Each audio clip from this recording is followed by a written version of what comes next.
Introducing Peacock, the new free streaming service from NBC Universal. It's hit movies, current shows, live sports, trending bits, and timeless hits. And that's why you can't not watch. Peacock. Watch for free. Upgrade for more. Stream now at peacocktv.com. Law & Order SVU streaming now.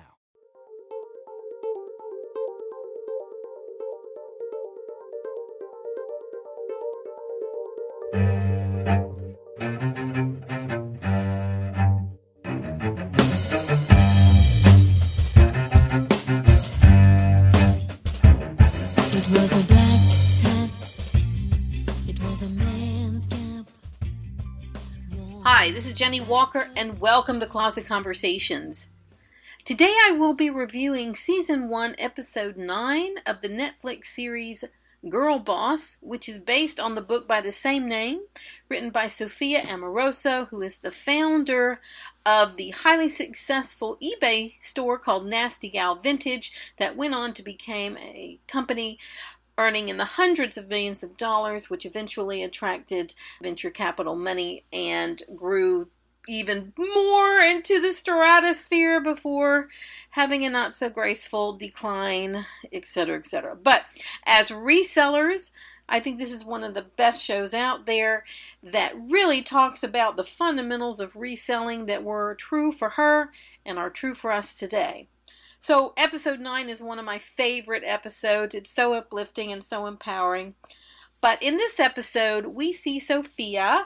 She's in her apartment and she's walking around her apartment. I had to chuckle watching this because this is exactly what my apartment looks like right now. She had tubs of inventory up on top of tubs of inventory and rolling racks everywhere. She had mannequin in the shower. Like, this was ridiculous. Like, it was stuff everywhere. Something on the ironing board and something, literally she couldn't even, there was no path to the door. She had to kind of step over stuff. And when I think about how many times when my place got out of whack and things got all over, I'm like stepping over stuff and hangers. It's so funny. But anyway, in this first episode, she's getting up, she's on her computer checking her email, and then there's a buzz on the phone and she can't get to it in time, and so you see everything starts moving in her apartment, and she's like, oh my gosh, because she thought that something was going to happen with the phone vibrating, and then it stops and she's like, phew, okay, we're all fine. And then the phone rings again, and you can see there's this, like how dominoes fall? Well, that's what happened to her apartment. One thing fell into another, which fell into another, which fell into another, which rolled a hat box over, which hit the ironing board, which hit something else, which hit the glass of wine, and then the wine spills on a blouse, and she's just freaking out. So it's pretty funny. But in the next scene, you see her at her good friend Annie's apartment that she shares with her boyfriend, and then her guy friend is over there too, and they're looking at office space. And so you realize that this is the moment that she has realized as well that she's got to get a place. She's got to have some office space. She's outgrown her apartment. And I don't mean outgrown by a little bit, like outgrown to the point where she could injure herself. She can't do anything even normal in her apartment. So she realizes she's reached this point when things are starting to get damaged, and so that's why she's looking. So this episode is about her looking for, ding, ding, ding. I heard my phone. So I just paid for an eBay sale. That's awesome. Anyway, so I'm not going to edit this out. So anyway, this is real life. So in this scene, she's trying to figure out where she should look for an apartment and getting different advice. And so the boyfriend of her good friend Annie suggests a certain place to look. So she looks, and so she finds office space, and we see her going to see the space. And the guy who is looking at her doesn't take her seriously because she is young, so she looks young. She's a young woman. Doesn't take her seriously, and she's very excited. She goes, I got cash, I can pay you up front, I'm ready for some office space, let me see what you have. And so she ends up taking her to the upper floor of this building where there's windows and everything. She's like, I love it, I'll take it. And so she sees that it's perfect right away. They go into his office to sign papers, and suddenly that's where things break down. He wants to talk to her landlord. He needs a reference. He needs all this stuff, and then he needs to check her credit, and then he says, well, I'm going to need a co-signer because her credit's not so good. So she's really concerned about how she's going to get a co-signer, and he will not rent it to her just because she comes in there with some money. So it's serious business. So the whole next episode or scene is her talking to her friend Annie about how is she going to get a co-signer and who to get, and her friend's like, ask your dad. And she's like, my dad doesn't understand. I don't know how to get through to him, and he only likes numbers. And she's like, well, I'll help you with numbers. I'm good with that. So turns out, well, actually, she's not good with it. Her boyfriend's good with it. So they go see her boyfriend who works at this bar, and they're talking to him about, if he would be willing to help, and he decides eventually to say yes. How he says yes, well, that's part of the charm of the show. You have to watch it. So he eventually says yes, so he sits with her and goes through her numbers and says she has low overhead, steady demand, and high margins. So low, steady, and high. And so she's a great business, and she's on track to just grow exponentially based on the trends. So her numbers look really good. So she goes home that night and creates the bar graphs, and she decides to have her boyfriend be the buffer for the dinner she's going to have with her dad, where she's going to ask him to be the co-signer. So she's really nervous. She's writing the whole business plan, and so there's this whole scene where she's meeting with her dad and her boyfriend's there, and they're talking about all this through, and she's trying to explain to him what she does, and he really doesn't understand when she says I have an eBay business and that I flip clothes and it's like flipping houses. He's like, people lose their shirts flipping houses. So he's not too charmed by any of this. He's too practical to be taken by these fanciful things that are coming out of his daughter's mouth. And so in the end, she gets his support with the strength of these bar graphs and the charts that outline her business. And this process forced her to write a business plan. It forced her to sit back and think about what she's doing in the context of a business, an actual business with numbers and margins and growth. And I thought that was really great. So it was the first time she'd done this. So he's behind her. He decides to support her, and that's great. So in the next scene, she's really excited and she's ready to tell her friend. And the boyfriend's really wanting to celebrate the fact that he had just met her dad, and that he's really excited because his girlfriend's dad, and she's not even thinking about that. She's just focused on her business. And I think it's a really important part of this scene, and it's really significant throughout the whole series, is that she made that decision to have this business, and there's nothing more important than this business. Not her friend, not her boyfriend, nothing. Like, she on some level is fully committed to growing this business, and it's her number one priority, more important than anything. And I think that's a fascinating point to remember about someone who grew this thing to multi-million dollars on her own, without venture help, without outside help, with her own intuition, her own knowledge, her own things that she learned. She grew this thing to multi-millions based on instinct and what she learned in her business. And she was not distracted by other things. So it's really important to think about. So in the next scene, we see her meeting her father at the building where she's going to lease the space. And it looks like her father beat her there. He was there before her. And she's excited to come sign and give the money. And then he says, we've had a change of plans, that we're going to put this lease in my name, meaning the father's going to put it in his name, and do a 6-month trial, so that he's not committed to a year as the co-signer on something that's not tried and true. And she is really upset by this. She's like, I'm no longer interested, and leaves and storms out. And he runs after her, and she's like, it's one thing when the landlord doesn't believe in me, but it's another when my own father doesn't believe in me. And so it's really speaks volumes to what her relationship is with her father. It speaks volumes to what he understands about who she is and what she's doing. And to a lot of people, being reselling and flipping clothes is just silliness, especially to people who do it part-time or just do it on the side. And even though there are plenty of people who are making multi-millions, hundreds of millions of dollars reselling, for some reason he sees her as his little girl and doesn't take her seriously. And so it's going to be up to her to force people to see her seriously and to take herself more seriously and see where that goes.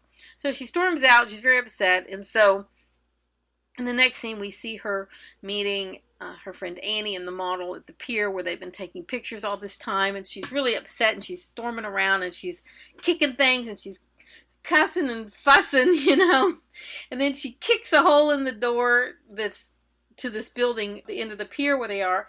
And so her friend Annie was like, you know, you gotta be careful with that door. So she goes to check it out and ends up walking inside the building. And then she comes back and gets Sophia and basically says, you know, you need to look at this space. And look how amazing this space is on the pier. And so she walks in and she says, you know, just imagine, you know, with it all cleaned up and your things put in here with your mannequin and your clothes racks and all your supplies and all the windows have been cleaned and the sunlight's coming through. And Sophia's like, yeah, I see it. You're right. This is it.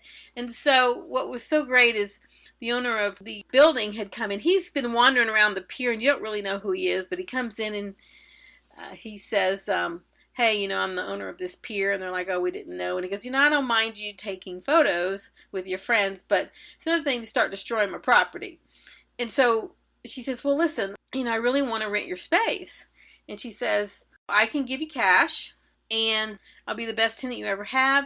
I'll give you $1,000 deposit.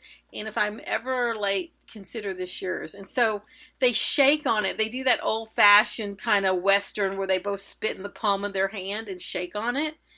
And that was so cool because it's completely opposite of this other experience where she needed, it's all very official, the way we are today, which is you need a cosigner, you need a deposit, you need this, you need this, you need your credit check. But this guy's just a handshake and a spit away, and she gets her place.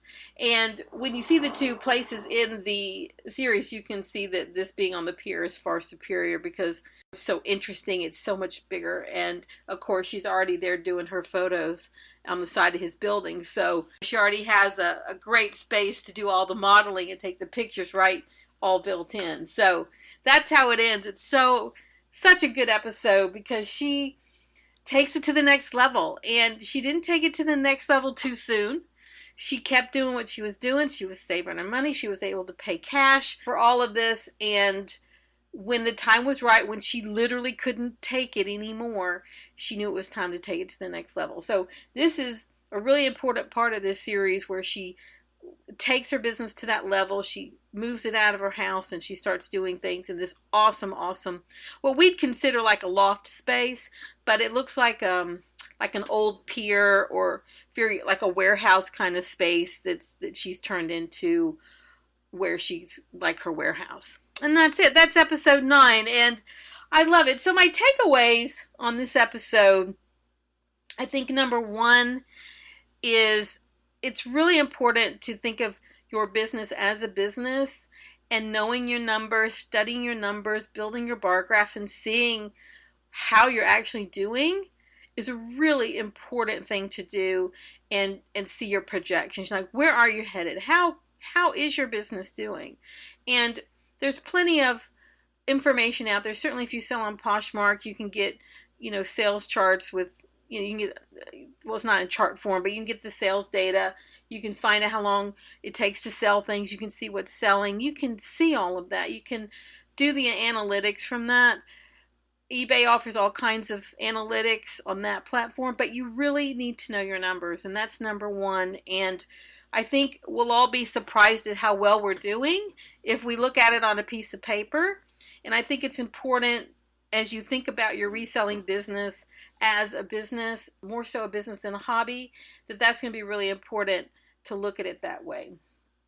Number 2, I think that you have to be mindful of, if you're going to act like a business, you're going to have to fit into what's required of a business. So that means leases, landlords, deposits, co-signers, credit, all those kinds of things. And how is your credit? Are you ready for that next level? Do you have good credit? If you had to get a co-signer, do you have someone who would be supportive of you? If you needed to get your space, do you have money for a deposit? Do you have enough money in savings or in the amount that's been set aside to take your business to the next level? So I think it's really important about where do you see yourself going? And she did this really intuitively. She didn't ask anybody. You don't see her saying, hey, boyfriend, do you think I should get my own store? My own warehouse? She didn't ask anyone. She didn't ask her boyfriend. She didn't ask her girlfriend. It was just evident to her it was time to take it to the next level. So I think that's really an important point too. So having good credit, making sure that you're paying your rent on time in case you need a reference from your landlord. I think that's super, super important. 3, I think having the right space is really important, because this first space she saw, there was nothing wrong with it. Nothing was your typical large office space with offices, a big common area, and some windows. But, it was the first place she saw, and I don't think anyone should take the first place they see. And I think that's a good takeaway. You've really got to look around, and they made it look like this was the first place she saw, and she's like, I'll take it. And I don't think that's very wise. And we see in the end that she gets a much better space. It's a much better situation, more suited to who she is, what she's doing. And in the end, she got the landlord who would take her in with just a handshake. So it also goes to show, I think another takeaway is that there's always a way, right? There's always a workaround. There's always a way to get what you want and what you need. And so even if it didn't work out for her to do this other and have her dad sign and all that, I think it was pretty much meant not to work out, because this other situation was so perfect for her. And I think that's important. You got to look at a lot of spaces, and the situation has to be right. I think the next thing is that you've got to have a space you can grow with. I mean, this space was so huge that I can see her being in that space for years and years to come, because it was so big. And so I know that from having my own space for my own consignment shop, if you are going to get a space, you always should get bigger than what you think you need, because people tend to grow really fast in this industry. A lot of people build false walls and things like that to make the space look full until, later. But it depends if you're getting storefront or warehouse space. But I think it's really important to get something that is going to serve you for a long time, not just for 1 year, but for many, many years to come. Most leases are 3 years or 5 years, although you can always negotiate other things, but most want you to commit that long. So you're going to want to have a space big enough to be able to grow into. If you're going to have a storefront, if it's a warehouse, obviously you have other things to think about. And I think the last thing is that she really wanted this on some level, and her drive was something she was very quiet about. And I think it's very important that in order to take your business to the next level, you have to want it, and want it bad, and it has to be all consuming. And for her, it was all consuming, and she wasn't telling anyone. She wasn't saying anything about it. She had her head down and was just doing her thing that she loves doing every day, and was building her business one brick at a time, one sale at a time. And doing that gave her the confidence, and it made her want to take it to the next level. I mean, she never questioned it for a minute, and she knew it was time to grow that business. And she didn't ask permission. She didn't talk to anybody about it. She just did it. And I think instinctively, we're going to know things like that. And that's it. I think that's episode 9 to its fullest thing. And wow, such great words, the fullest thing. That's episode 9. I love the episode, and I think there's some great takeaways in that. And I know that you'll enjoy the episode when you watch it too on Netflix. If you liked the idea of Netflix having another season of Girlbosss, I do have something you can sign on change.org. It's a petition you can sign if you would like to tell the world that you think another season is appropriate. I'd love for them to do another season. I think the timing's way off, and I mean the timing was off on a lot of things with this series when it came out, which is I think part of the reason it didn't take hold like it should have.